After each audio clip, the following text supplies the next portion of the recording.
Welcome back. Okay, it's a fun time because we got a New Year's surprise, a new cinematic. Now, this is one that was data mined and seems to take place at the end of the Torghast quest chain. Now, that's when all of the leaders, barring Anduin of course, have been rescued, and in the cinematic we get to see, well, what's actually happening with Anduin. This is actually a fairly big cinematic. It is setting up a whole bunch of future character arcs, and that's stuff that of course will then be framed within the context of Shadowlands' next patch, where we actually find out, where we're going to go, what we're going to do. And that's something we'll probably find out about in February's virtual BlizzCon. Now, of course, this is all cosmic-y, Sylvanas, Jailer, grand plan, sort of confusing stuff, so today we're going to break it all down. So the first thing we learn is that Denathrius has fulfilled his purpose and the Jailer couldn't be bothered to rescue him. Now, the context here is important, and it's stuff you'll have missed out on if you've sort of more surface level just played through the expansion story. Now, the context here is that Denathrius is, Zoval's brother, for one, worked with him for likely many thousands of years, headed up his spy network, and of course, as we saw, hoarded the masses of anima and then gave it to Zoval, the Jailer. And even with all of that, he was just cast aside, no longer needed. Why? I mean, why would you cast off your own spy master when it's inconvenient, to go get him back? The answer is actually quite clear here. It's because Denathrius isn't needed anymore. And that makes sense with Zoval's plan, because his plan, of course, is to consume Azeroth's soul. That's actually what we're trying to stop in this expansion. And, based on all that we've learned about Azeroth, if he does that, he'll be functionally invincible. So yes, you probably don't need a spy master when you are that powerful. Okay, next up, we've got the Mournblade Crystal. Yes, we see Zoval pull this crystal out of a portal. Now, where does that portal lead, right? What's going on? Well, nobody knows, but it's clear that it's just an item of power that's kept safely. Now, it does look like the gemstone in the Helm of Domination. So when we see it later forged into Charlemagne, which is Varian Rin's sword that then went to Anduin, yeah, I think you know exactly what's going on, right? I'm not going to say it's a crystal of domination, but it's obvious that Lich King too is part of the plan here. And when Zoval says that they are forging their next weapon, he very obviously means both the literal weapon, Charlemagne, the Mournblade, and its wielder, Anduin. And that's the thing, while the sword might be ready, Anduin is not. Sylvanas wants Anduin to join willingly. That is why she's been giving him all of her lectures and trying to explain to him, in that cinematic that came out a little while ago, why she's doing what she's doing. She clearly wants Anduin to join of his own will. Now, obviously, the Jailer doesn't care. He knows that Anduin's approval is not needed, right? We clearly see a Helm of Domination-like gem, and we all know what the combination of the helm and the blade did to Arthas, right? Now, we went into this in detail before Shadowlands released in our Lich King series, but now that the expansion has been released, all that we've had is confirmations there. Yes, the Lich King was part of the Jailer's plan, was created by the Jailer, and, Arthas, the Lich King, was a victim of the Helm of Domination. It did its thing on him. Arthas sure did seem very relieved when his living nightmare was over. And that really shows you that just as that helm was removed, the dominating effect of the Helm of Domination, as powered by that gem, perhaps, that is now reforged into Anduin's blade, as soon as that was gone, Arthas was back and he felt a bit rubbish about things. So, the Jailer knows he can just take what he wants. Sylvanas, though, wants Anduin to sign up of his own will. Now, the continued establishment of the Lich King's free will being at the very least compromised, that's something that is going to help to set up a return of Arthas as a character and also do quite a bit of work with Sylvanas and Anduin. I think that's quite clearly what they want to do here, and there have been Anduin-Arthas comparisons made for a long time, such as by Garrosh in the War Crimes novel. So, yeah, if Anduin does a bunch of terrible things when he's under the Jailer's control, is it really his fault? And then, when it turns out that the Lich King did all of his nastiness under the Helm of Domination, what is his fault? That, of course, is a pretty contentious thing amongst the player base. Okay, back to Sylvanas. She knows what she wants, right? she is on board with the Jailer's plan. She wants to tear the whole, likely manufactured by the first ones, cosmic order to shreds, right? She wants to tear the whole thing down. Yet, she struggles when it comes to Anduin, obviously, right? Both her and Anduin know what's going on here. They both know that, yeah, Team Death wants to use Anduin as a weapon.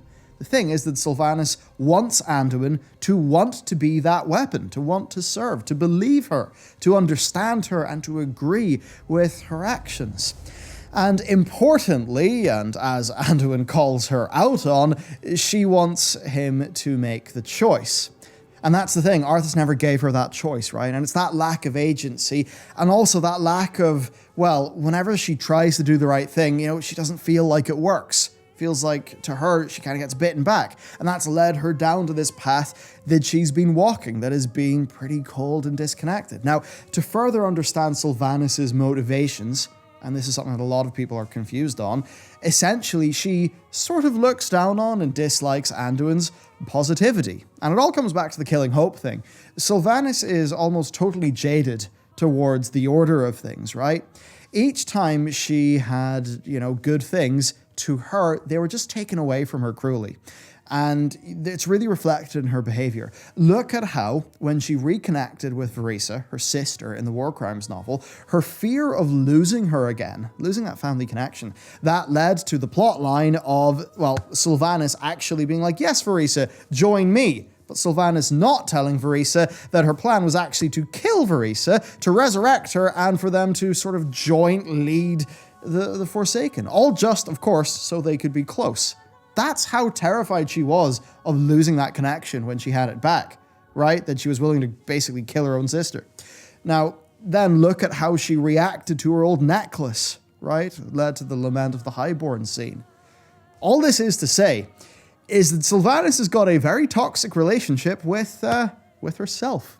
And that's the thing. Anduin is pure of heart. He's a total believer. He's always advocating for and believing in the right thing. So, if he, that beacon of hope, who she seems to begrudgingly respect, if he turns over to her side of his own free will, do you know what that is for Sylvanas? That is complete validation that we're born, we suffer, the world is unfair, and that she's right to tear the whole thing down.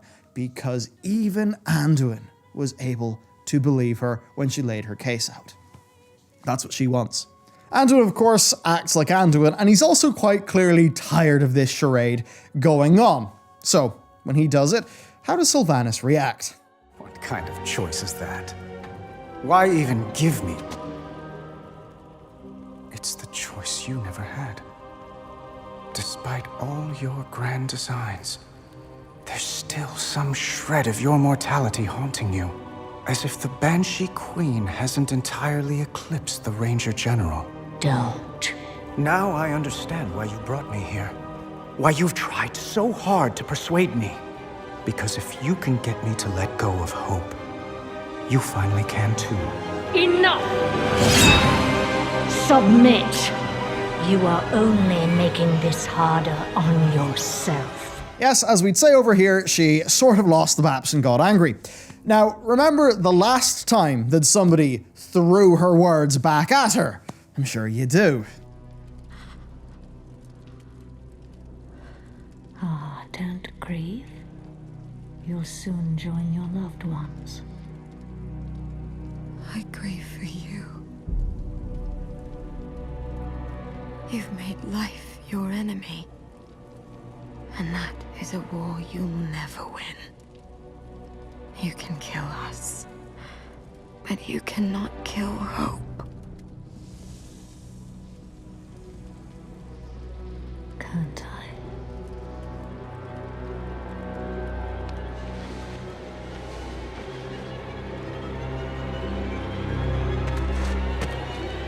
Burn it.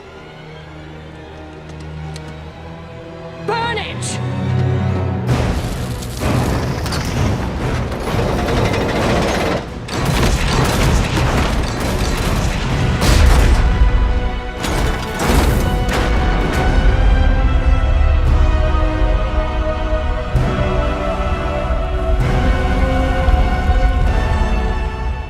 further to that, remember another time that somebody threw words back at Sylvanas.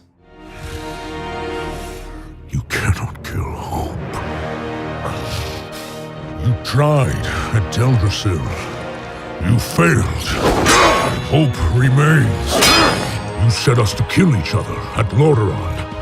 You failed. Here we stand. You just keep failing. The Horde will endure. The Horde is strong.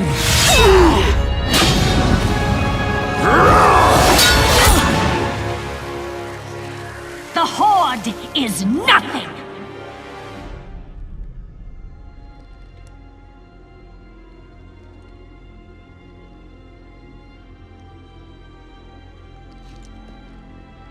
You are all nothing!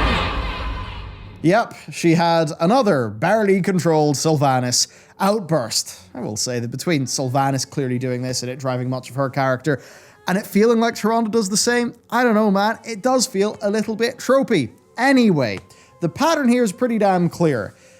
Sylvanas is in control, and then people challenge her. And then she snaps, and she gets shouty. And that's what led to her early defeat, right? Saurfang, Anduin and co. pissed Sylvanas off so much that she accidentally let slip that she couldn't care less about the Horde. Whoops. When she did that, she accidentally stopped the big war that she had planned, right? Because it hadn't really accelerated to that invasion of Stormwind or, Gallywix's cannon being fired. None of that had happened yet. She threw the entire plan in the bin on an emotional snap whim, all because Saurfang hit her in an emotionally raw spot. And I guess in the eye as well. But look, this all feeds back to Sylvanas' worries and her insecurities. These are the things that she is trying to have validated by winning Anduin's approval. So, she continues to taunt him about the choice. Anduin spits it back in her face, saying that no, actually, Sylvanas, you have all the power. This isn't my choice. This is your choice. Because yes, there's no way that Anduin is going to just think that Sylvanas actually makes sense and is going to join. So really the choice is, does Sylvanas accept that her foe disagrees with her, or does she just, say, screw the free will, domination time? That's Blizzard's word, not mine. Okay, Sylvanas, the thing with her, she has an incredible victim complex. She has been done dirty by the world, right? She's been screwed over, yes, but she uses that as a justification. She diminishes consistently the moral repulsion of her awful actions by, all of the blame and all of that stuff coming from an external place, right? She externalizes everything. So by making, right, his own lack of control here completely clear, Anduin essentially is cutting to the core of stuff. He's saying, hey Sylvanas, your bullshit won't work in me. This is your choice, not my choice. You actually have to deal with it. This isn't some external thing. It's not my fault that I don't agree with you. It's putting it on her, pinning it on her. And that's usually where Sylvanas basically just can't deal with her own shit.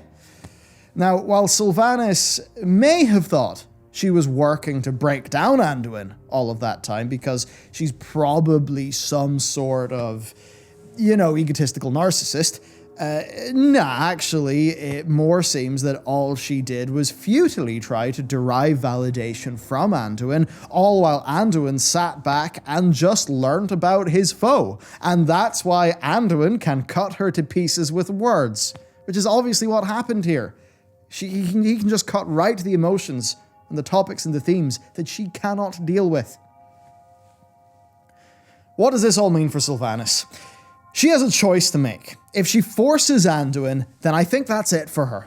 Blizzard have actually set it up so that Arthas was under the dominating effect of the Helm. They've set it up also that Anduin could be forced to serve against his will. And that all leaves a little bit of room for redemption. A bit of room for saying, hey, you were literally mind-controlled. We're going to cut you some slack. Sylvanas, though, as she stands, holding that sword up, just like how the Lich King did, That's a callback to a shot in a previous cinematic. She's got complete free will in that situation. And that means that if she forces servitude, then yeah, she is, in a way, her actions are just as bad as the Lich King's, but there's a difference, and that difference is that she is absolutely compass mentis, full control. Unlike the Lich King, who had a bit diminished control. Now, of course, then the reason why Bolvar, was not completely in control by the Helm was because, number one, it took great effort from him not to be controlled. Number two, it was literally remade in life magic, and this is stuff that also has been confirmed since Shadowlands came out. Okay, I would say then that Sylvanas, she didn't ask those people in Teldrassil for permission. She didn't ask Derek Proudmoore for permission, right? So why does she ask Anduin? Why does she care? Is it just inconsistent, sloppy writing? I mean, it could be, yeah. But it could also be that those are just impersonal means to an end situations, but that this one with Anduin is close to the bone and is related to her actual character flaws. And I think that's basically what's going on. So in all likelihood, I think she will force him, even if it is begrudgingly, or perhaps her just not wanting to piss off Zovaal. At most, this happening suggests that there, and this is something Anduin brings up, that there is still a little bit of good left in Sylvanas, that there is something there. Anduin points out, and it's something that actually echoes back to Arthas, that there could be a little bit of old Sylvanas, Ranger General there, just like how it is sort of said there's a little bit of Arthas that did just sort of resist when he was the Lich King. I believe it was maybe Uther who mentioned that, was it offhand, in dialogue in Wrath of the Lich King? Can't 100% remember that one, but it's something along those lines. What else then? Well, Sylvanas just saw Zovaal cast off an old ally. An old ally who technically is more powerful than her, and also Zovaal knew for a far longer time, and also is his brother, technically. She can't feel great about that, right? And if you look at this cinematic, there's obviously these bits where there's a little bit of Sylvanas shining through, I think aided by the voice performance, and I think some of the facial animation actually being a little bit of a step up from what we normally expect. So what's going to happen when she outlives her purpose to him, right? She's got to be thinking about that. No doubt the parts of her that are now seeking validation from Anduin and really just wanting to know her sister again and yada, yada, yada, all of those personal Sylvanas things, that part of her has got to have taken notice of this.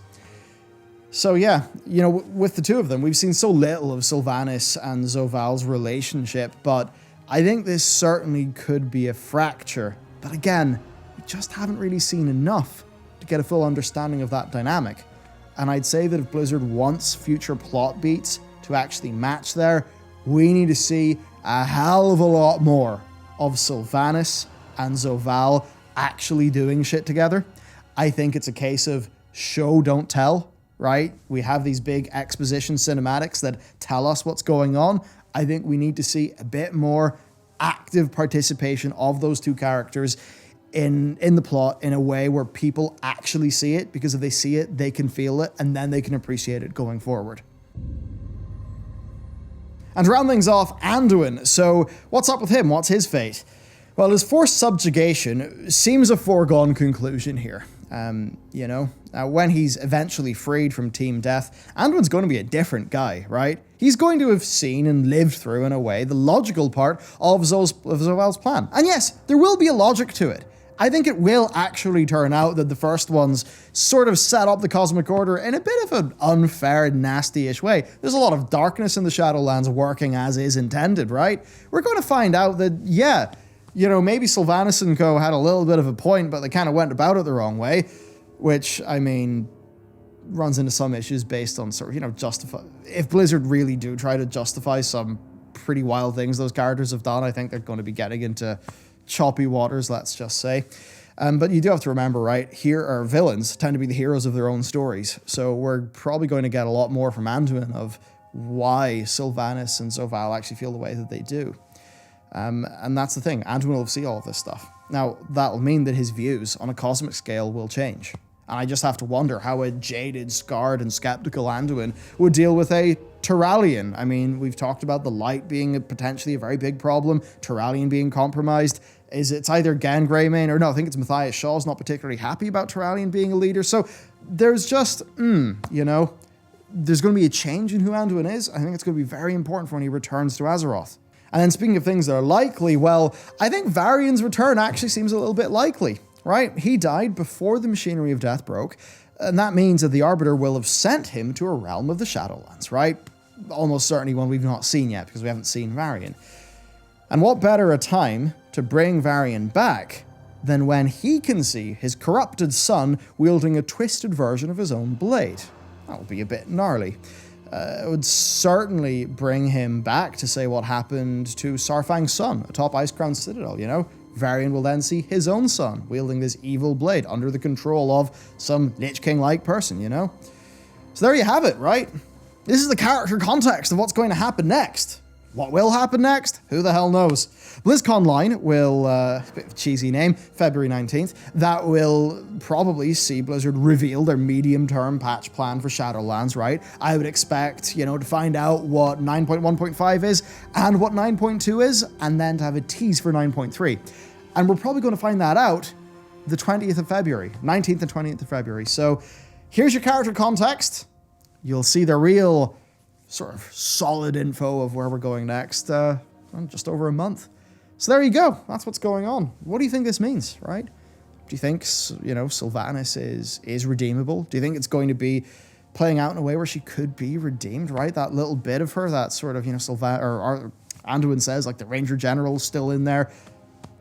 Is that going to come back? Are Blizzard really going to feel like they can make her come back in a way where she's, you know, not instantly, well, you know, beheaded for all of the terrible things she's done? Who knows? And then Anduin. Is he going to be Dranosh, was it? Sarfang version 2, but a bit different and maybe redeemed at the end? Seems kind of likely to me that they'd want to draw in those parallels, especially when we're getting Lich King-y. That's where it makes a lot of sense to do callbacks to Icecrown Citadel. You know, that's why we see Sylvanas hold the sword up in the way that she does. It's a clear callback to the past, you know? So it's interesting stuff. That's really it for the video. I'd love to know where you think all of this stuff's going, where these characters are going, so do let me know. Thank you very much for watching. I'll see you next time.